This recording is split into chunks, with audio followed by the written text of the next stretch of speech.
Hello दोस्तों, कैसे हो आप लोग। चलिए आज का वीडियो हम एक नए टॉपिक पे लेके आए हैं जो कि chapter our environment class 10th के सिलेबस से है। इस टॉपिक में हम लोग फूड चेन, फूड वेव के बारे में करेंगे। इससे पहले जो वीडियो आई थी उसमें हम लोगों ने इंट्रोडक्शन कर लिया था इकोसिस्टम का, कंपोनेंट को बारीकी से देख लिए थे, जिनका डिटेल फूड वेव के रूप में हम लोग अब करेंगे। मैं पिछले वीडियो आवर एनवायरनमेंट का इंट्रोडक्शन वाला वीडियो का लिंक ऊपर आने वाले आई बटन में डाल दूंगा और नीचे डिस्क्रिप्शन में भी डाल दूंगा, आप वहां से भी जाकर देख सकते हैं। चलिए देर ना करते हुए अपने वीडियो को स्टार्ट करते हैं।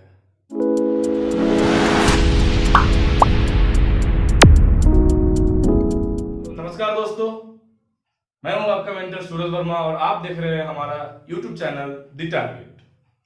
आज का जो टॉपिक है हमारा फूड वेब का और फूड चेन का, वो देखेंगे। फूड चेन, चेन से मालूम चल रहा है कि ये एक प्रोसेस, सीरियल प्रोसेस होगा। देखेंगे फूड चेन होता क्या है। तो एक ऐसा प्रोसेस है, इसको अगर डिफाइन किया जाए तो it is a process of eating and being eaten कह सकते हैं। यानी कि किसी को खाए और किसी के द्वारा खाए गए जो प्रोसेस होगा उसको हम लोग फूड चेन कहेंगे। मतलब क्या है सर, क्या बोल रहे हो आप, किसी को खा लेंगे और किसी के द्वारा हम खाए जाएंगे? ऐसा कुछ नहीं है बच्चों, ये एक चेन है। जैसे कि टेक एन एग्जांपल कि आप एक ग्रास देखते हैं, ठीक है। इस ग्रास को जो कि प्रोड्यूसर है, क्या है ये? प्रोड्यूसर। इसको फीड करने वाला, टेक एन एग्जांपल गोट, इसको क्या बोलेंगे? ये डायरेक्ट, ये प्रोड्यूसर है और डायरेक्ट प्रोड्यूसर पे फीड कर रहा है, तो ये हमारा प्राइमरी कंज्यूमर होगा। इस गोट को फीड कर दिया फॉक्स ने, मान लीजिए 1 मिनट के लिए, तो फॉक्स क्या है? फॉक्स गोट पे डायरेक्ट फीड कर रहा है और गोट डायरेक्ट फीड कर रहा है प्रोड्यूसर पे, यानी कि फॉक्स इनडायरेक्टली आ रहा है प्रोड्यूसर पे, तो ये सेकेंडरी कंज्यूमर।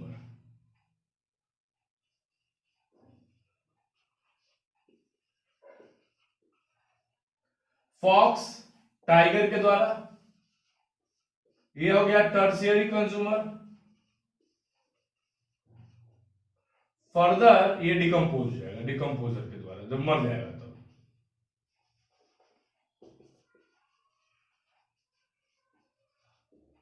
ठीक है बच्चों, अब बात क्या है कि देखिए, ये एक ऑर्गेनिज्म था जो कि गोट के द्वारा खाया गया और गोट खुद फॉक्स के द्वारा खाया गया। फॉक्स ने गोट को खा लिया, मींस प्रोसेस ऑफ ईटिंग, ये इसको ईट किया और इसके द्वारा खाया गया, ईटन हो गया। तो कह सकते हैं डिफाइन कि it is a process of eating और being eaten by others is known as food chain. या और कह सकते हैं कि एक सीक्वेंस है लिविंग ऑर्गेनिज्म का, it is the sequence of living organism in which one organism consume the other organism for energy. Energy के लिए गोट ग्रास को क्यों खाएगा? एनर्जी के लिए। फॉक्स का खाना गोट क्यों है? एनर्जी के लिए। तो एक ऐसा सीक्वेंस है जिसमें एक ऑर्गेनिज्म दूसरे ऑर्गेनिज्म को कंज्यूम करता है एनर्जी के लिए, तो इसको बोलते हैं फूड चेन। इसमें फूड चेन में डिफरेंट लेवल्स दिखा दिए। क्या होता है बच्चों, एक चीज आप देखेंगे यहां पर, क्या देखेंगे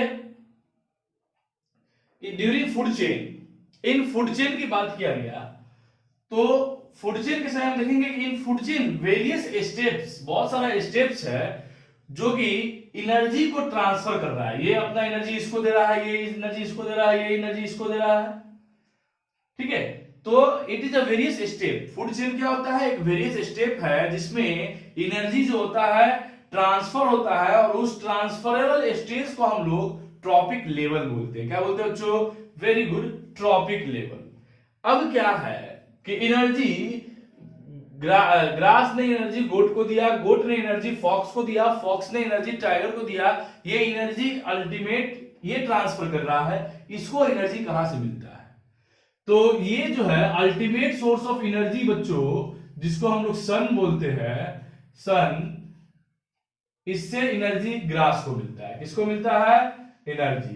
कितना मिलेगा बच्चों ग्रास को? 1%। ये कब देखेंगे हम लोग? जब 10% लॉ हम लोगों ने करना बाकी है, उस जब 10% लॉ जब करेंगे उसमें देखेंगे कि कोई भी प्रोड्यूसर अल्टीमेट सोर्स सन से अपने टोटल एनर्जी का 1% लेता है। अब यहां से जो एनर्जी ट्रांसफर होते हैं वो 10% के एनर्जी में होते हैं।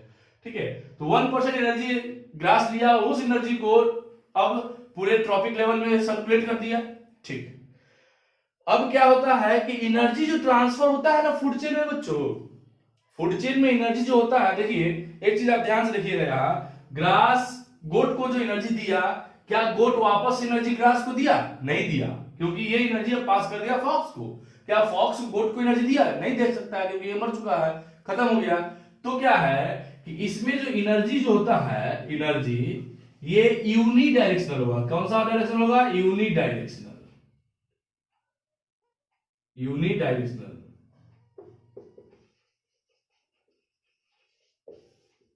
Uni directional. ठीक है, ऐसा में यानी कि फूड चेन में जो एनर्जी होगा, ट्रांसफर ऑफ एनर्जी, वो यूनी डायरेक्शन होगा।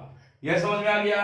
अब क्या है कि जैसे जैसे एनर्जी, दूसरा चीज क्या है कि जैसे जैसे एनर्जी हायर ट्रॉपिक लेवल में जाएगा ना, amount of energy will be reduced. क्यों रिड्यूस होगा? वो भी 10% लॉ में डिटेल में देखेंगे। क्या होता है कि जितना एनर्जी ये इसको देगा, तो कुछ दिन तो जीवित था, कुछ समय तो जीवित था, उस जीवित के दौरान, इसके जीवन काल के दौरान वो कुछ तो एनर्जी अपने डिफरेंट मेटाबॉलिक एक्टिविटी वहां से वहां चला, भागा, दौड़ा, उस सब में वेस्ट हुआ।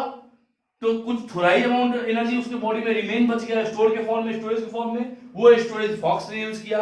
अब फॉक्स भी अपने जीवन काल में बहुत सारा काम किया, तो कुछ छोटा सा अमाउंट उसका बच गया, वो टाइगर को मिलेगा। इस तरीके से जैसे जैसे एनर्जी का ट्रांसफर हायर ट्रॉपिक लेवल में होते जाएगा, वैसे वैसे amount of energy will be less in each trophic level. ठीक है, यहां से समझ में आता है। अब देखेंगे डिटेल में, एक पिरामिड देखते हैं ट्रॉपिक लेवल का, वो कैसा बनेगा फूड चेन के लिए, तो ये देखते हैं हम लोग।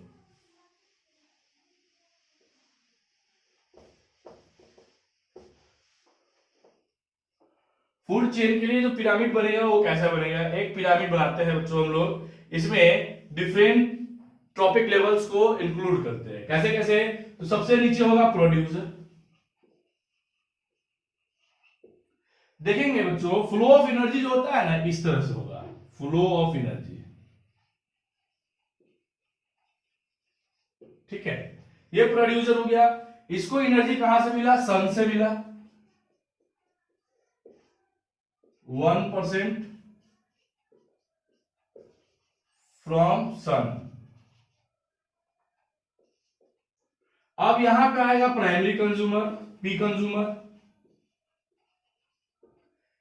इस 1% का सपोज कर लेते हैं, ये 1% जो है इक्वल टू हमारा 1000 जूल बना लेते हैं। इसको क्या बनाते हैं बच्चों? 1000 जूल बना लेते हैं। वेरी गुड, 1000 जूल बना लीजिए एनर्जी। प्राइमरी कंज्यूमर में जो जाएगा, प्राइमरी कंज्यूमर को जब प्राइमरी कंज्यूमर किसके द्वारा रखा जाएगा? सेकेंडरी कंज्यूमर के द्वारा। सेकेंडरी कंज्यूमर के बाद टर्शियरी कंज्यूमर आएगा, एंड सो ऑन। तो देखेंगे बच्चों, अगर 1% एनर्जी हमारा 1000 जूल है, तो प्राइमरी कंज्यूमर को कितना मिलेगा? तो 100 जूल मिलेगा। तो देखिए बच्चों, ध्यान से देखिएगा, क्या है कि प्रोड्यूसर जो है सन से 1% एनर्जी को लेता है, जो कि 1000 जूल अप्रॉक्स हम लोग मान रहे हैं अगर, तो प्राइमरी कंज्यूमर के बॉडी में ओनली 10% ही ट्रांसफर होता है, जो कि हमारा 100 जूल है।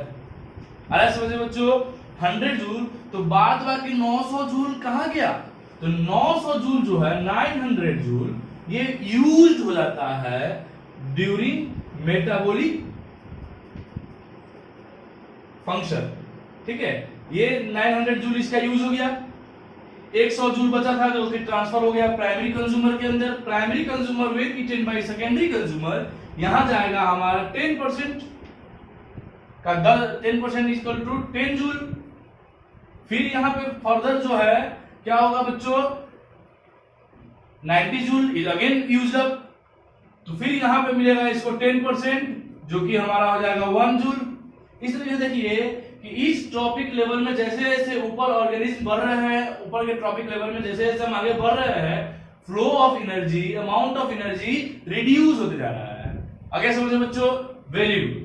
तो इस तरीके से इच ट्रॉपिक लेवल में, इच सक्सेसिव ट्रॉपिक लेवल में अमाउंट ऑफ जो एनर्जी होते हैं वो रिड्यूस होते चले जाते हैं। ठीक है, यहां तक फूड चेन के बाद आगे हम लोग जो करेंगे वो फूड वेव करेंगे। फूड वेव क्या होता है देखेंगे बच्चों।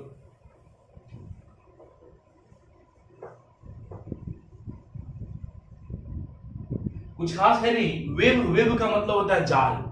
ठीक है बच्चों, तो फूड वेव की बात करते हैं हम लोग। फूड वेव क्या है, तो जाल है। जाल किस चीज का, तो फूड चेन का, फूड चेन का जाल है।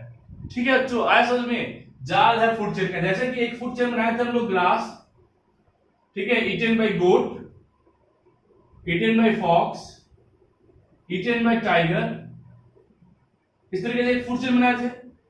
दूसरा फूड चेन कर लेते हैं, इंटरकनेक्शन ऑफ फूड चेन। क्या है बच्चों, interconnection, interconnection of food chain is known as food web. देखेंगे इस ग्रास को खाने वाला सिर्फ गोट ही है क्या, गोट के अलावे रैबिट भी हो सकता है। ठीक है, रैबिट को खाने वाला फिर डॉग भी हो सकता है। एक्चुअली डॉग खाएगा नहीं, चलिए ठीक है। रैबिट को फिर फॉक्स खा सकता है। ओके, फॉक्स को खाने वाला सिर्फ टाइगर ही है क्या, नहीं, लायन भी हो सकता है। ठीक है, lion, again lion can eat goat. ठीक है, एक तो ये देखिए दो चेन, एक चेन हो गया क्या, grass, rabbit, fox, lion, grass, goat, fox, tiger. इस तरीके से दो डिफरेंट फूड चेन एक दूसरे से इंटरकनेक्ट हो गए और ये क्या बनाया यहाँ पे, जाल बनाया। ठीक है, जाल बुन लिया। इसी तरीके से इधर भी कोई दूसरा फूड चेन हो सकता है, ग्रास को खाने वाला, मान लेते हैं ग्रास होपर हो गया, ग्रास होपर, ग्रास होपर को खाने वाला फ्रॉग, फ्रॉग को खाने वाला स्नेक। ठीक है, इन तीनों को खाने वाला ईगल। तो इस तरीके से ये interconnection of food chain, different food chain का जब इंटरकनेक्शन हो जाता है तो क्या हो जाता है बच्चों, ये हो जाता है फूड वेव। आगे समझ में, वेरी गुड बच्चों, क्या हो गया, फूड वेव। तो फूड चेन आगे समझ में क्या है, food chain, process of eating and being eaten by other for the transfer of energy into the each trophic level. हर ट्रॉपिक लेवल में एनर्जी के ट्रांसफर के लिए जो प्रोसेस है, जिसमें कि खाना और दूसरे के द्वारा खाए जाने वाले प्रोसेस है, इसको हम लोग फूड चेन बोलेंगे। फूड चेन में इस ट्रॉपिक लेवल में एनर्जी का जो ट्रांसफर होगा वो कम होते चला जाएगा। ठीक है, तो सारे लेवल को ट्रॉपिक लेवल बोलते हैं। फूड चेन क्या है, सॉरी फूड वेव क्या है, तो फूड वेव है interconnection of different food chain to form a web. जाल बनाने के लिए जो इंटरकनेक्शन होता है उसको फूड वेव बोलते हैं बच्चों। तो यहां तक आपको फूड वेव और फूड चेन समझ में आ गया। एक चीज इसी में हम लोग कर लेते हैं, जैसे अभी किए थे, बताए थे कि 10% लॉ क्या होता है, व्हाट इज 10% लॉ। तो एक लाइन में अभी तक आप समझ चुके हैं 10% लॉ क्या है, कि transfer of energy, transfer of 10% energy to each successive trophic level in each. 10% law क्या है, 10% लॉ, ये क्या है, transfer of 10% energy in each successive level. Trophic level कर दीजिए, yes very good, trophic level. तो हर ट्रॉपिक लेवल में 10% एनर्जी का ट्रांसफर। इसमें होता क्या है कि सन जो है अल्टीमेट सोर्स, वो एनर्जी जो प्रोवाइड करती है, तो उसका 1% सोलर एनर्जी ही प्लांट एब्जॉर्ब कर पाता है, जो कि केमिकल एनर्जी में कन्वर्ट करता है, फोटोसिंथेसिस करता है, केमिकल एनर्जी में कन्वर्ट करके further when this energy is utilised यानी consumed, plant is consumed by the primary consumer. तो 10% एनर्जी ट्रांसफर होता है, 90% क्या हो गया, तो 90% उस प्लांट के डिफरेंट मेटाबॉलिक एक्टिविटीज में यूज हो गया। 10% बचा स्टोर के फॉर्म में, वो दूसरे प्राइमरी कंज्यूमर के बॉडी में चला गया। उस 10% का फिर 90% पार्ट दूसरे उसके अपने बॉडी के मेटाबॉलिक एक्टिविटी में खत्म हो गया, तो उसके बॉडी में बचा कितना 10%, जो कि मसल्स के द्वारा एब्जॉर्ब हो गया, वो दूसरे के द्वारा जब खाया जाएगा तो उसके 10% मिलेगा। तो इस तरीके से transfer of 10% law energy 10% energy in each successive trophic level is known as 10% law. इसमें क्या है, इसमें भी बच्चों एनर्जी का जो फ्लो होगा वो यूनि डायरेक्शनल होगा। आया समझ में? Very good. 10% लॉ भी आ गया समझ में, ठीक है सर। अब आपको फूड वेब समझ में आ गया, फूड चेन समझ में आ गया, 10% लॉ समझ में आ गया ना। चलिए, तो अभी तक हम लोग शुरू से देखा जाए इंट्रो वाले वीडियो से, तो इंट्रोडक्शन कर लिए, टाइप्स ऑफ बायोटिक कंपोनेंट कर लिए फूडिंग हैबिट पे, उसके बाद फूड चेन कर लिए, फूड वेब कर लिए, 10% लॉ कर लिए, बहुत कुछ कर लिए बच्चों। इसको आपको देख लेना है, रिवीजन करना है, और जितना ज्यादा आप अपने इस वीडियो को देखिएगा उतना ज्यादा बात आपके दिमाग में, जहन में बैठेगा, और आप अपने आने वाले बोर्ड एग्जाम में जब भी वो सिचुएशन, अभी रिसेंटली हमारा गवर्नमेंट प्रयास कर रहा है कि सिचुएशन अंडर कंट्रोल हो, सारा कुछ नॉर्मल हो, लाइफ वापस से पटरी पे दौड़े, तो उसके बाद बच्चों आपका स्कूल खुलेगा, एग्जामिनेशन होंगे, क्लासेस होंगे। तो आप ये मत सोचिए कि अब एग्जाम नहीं हो रहा है तो क्यों पढ़े, आपको पढ़ना है, फोकस रखना है, क्योंकि knowledge is the key. Knowledge तो आज न कल आपको चाहिए, हर जगह पे चाहिए। और अभी के समय में जब इंडिया में जो क्राइसिस है, जहां पे बहुत सारे हॉस्पिटल में ऑक्सीजन की कमियां हैं, तो ऑक्सीजन का फुलफिलमेंट हमारे गवर्नमेंट के द्वारा ही होता है। ग्रीन लंग्स कहा जाता है प्लांट को, जो कि कार्बन डाइऑक्साइड और हार्मफुल सब्सटेंस को एब्जॉर्ब करके यूजफुल सब्सटेंस हमारे लिए ऑक्सीजन को प्रोड्यूस करता है। तो इन्वायरमेंट को कैसे देखना है, क्या कंपोनेंट है इन्वायरमेंट का, ठीक है, ये सबको कैसे कंजर्व करेंगे, अभी आने वाले वीडियो में जाएंगे कि वेस्ट क्या होता है, वेस्ट कितने टाइप्स के होते हैं, कैसे इसको मैनेज करें। तो ये सब बहुत इंपॉर्टेंट चीज है आपके प्रैक्टिकल लाइफ में, थ्योरेटिकल लाइफ में। तो आप वीडियो को जो ज्यादा से ज्यादा शेयर करें, देखें, वीडियो पसंद आ रहा है तो लाइक करें, वीडियो पर कमेंट करें, और चैनल पर नए हैं तो चैनल को सब्सक्राइब भी करें।